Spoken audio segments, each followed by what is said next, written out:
আলহামদুলিল্লাহ, আল্লাহ তাআলার কাছে লাখো কোটি শুকরিয়া। আল্লাহ সুবহানাহু ওয়া তাআলা আপনাকে আমাকে নেক হায়াত দান করেছেন।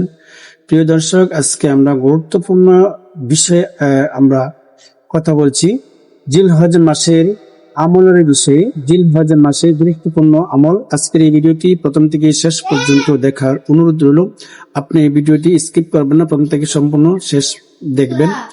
আল্লাহ রাসূল সাল্লাল্লাহু আলাইহি ওয়াসাল্লাম এবং আল্লাহ রাব্বুল আলামিন এই জিলহজ মাসের বিষয়ে অনেক ফজিলতপূর্ণ আমলের কথা বলেছেন। আল্লাহ রাসূল সাল্লাল্লাহু আলাইহি ওয়াসাল্লাম বলেন, যে ব্যক্তি জিলহজ মাসের চাঁদ ওঠার আগে থেকে নিয়ে জিলহজ মাসের অর্থাৎ কুরবানির দিন মাঠ করে পশম ফেলবে, অর্থাৎ চাঁদ ওঠার জিলহজ মাসের চাঁদ ওঠার আগ থেকে নিয়ে কুরবানির দিন পর্যন্ত কোনো কিছু হাত পায়ের নখ এবং অবাঞ্ছিত পশম না ফেলবে, কুরবানি মাঠ করার পরে ফেলবে। আল্লাহ রাসূল বলেন, তার জন্য একটি কুরবানি করার সওয়াব তার আমলনামায় লিখে দেন। সুবহানাল্লাহ। যে ব্যক্তি কুরবানি দেওয়ার সামর্থ্য নাই, সেও এই আমল করলে তার জন্য একটি কুরবানি করার সওয়াব দান করা হবে। আল্লাহ রাসূল সাল্লাল্লাহু আলাইহি ওয়াসাল্লাম আরো বলেন, জিলহজ মাসের যখন চাঁদ উদিত হয়, চাঁদ উঠে প্রথম থেকে নিয়ে ৯ম তারিখ পর্যন্ত জিলহজের প্রত্যেকটি রোজার ফজিলতের বিষয়ে, নেকির বিষয়ে আল্লাহ রাসূল বলেন, প্রত্যেকটি রোজা ১ বছর নফল রোজার সওয়াব দান করবেন। ১ বছর নফল রোজা রাখলে যে সওয়াব, সেই সওয়াব তার আমলনামায় দান করবেন। সুবহানাল্লাহ। এরকম দ্বিতীয়, তৃতীয়, চতুর্থ, ৮ পর্যন্ত যখন ৮টি রোজা রাখবেন, ৮ বছরের নফল রোজা রাখার সওয়াব আপনার আমলনামায় লিখে দেবেন।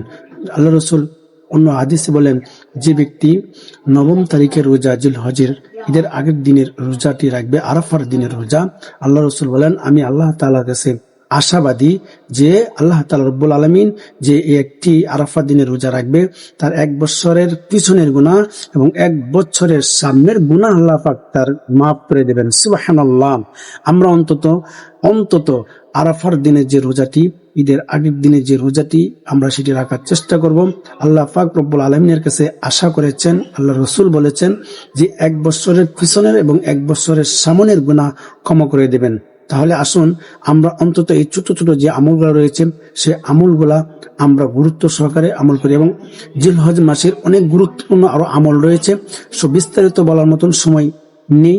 ছোট ছোট যে আমলগুলো রয়েছে, তাসবিহ তাহলিল বেশি বেশি করে আপনি পাঠ করবেন এবং আল্লাহ তাআলা সন্তুষ্টির উদ্দেশ্যে রোজা রাখবেন এবং নামাজ নফল বেশি বেশি করবেন। এই জিলহজ মাস আল্লাহ তাআলার কাছে খুবই খুবই গুরুত্বপূর্ণ। এই 10টি দিন অন্যান্য দিনের চেয়ে সবচেয়ে গুরুত্বপূর্ণ, আল্লাহ তাআলার কাছে পছন্দনীয় দিন হচ্ছে এই জিলহজ মাসের এই 10টি দিন। আল্লাহ তাআলা রব্বুল আলামিন আমাদেরকে এই জিলহজ মাসের আমল এবং কুরবানির ফজিলত এবং রোজার ফজিলত যেন আমাদেরকে দান করেন, সবাই যেন আমল করতে পারি।